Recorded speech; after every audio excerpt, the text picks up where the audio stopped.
Mga kaagang bebes, kakatapos ko lang magpadumi ng gate. Yan. Kung mapapansin nyo, yan na. Tapos na ako magpadumi. Ayun, kakatapos lang.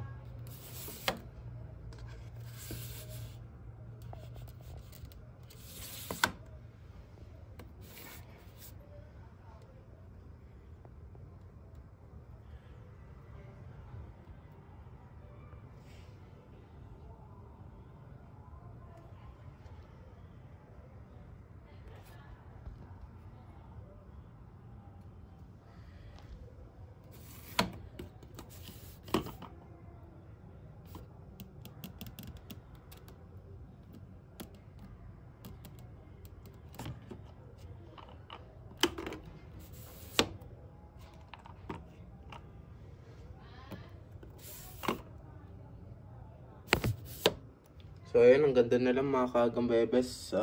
Pahamog time na din naman. Wala na tayo masyadong gagawin. Peace out.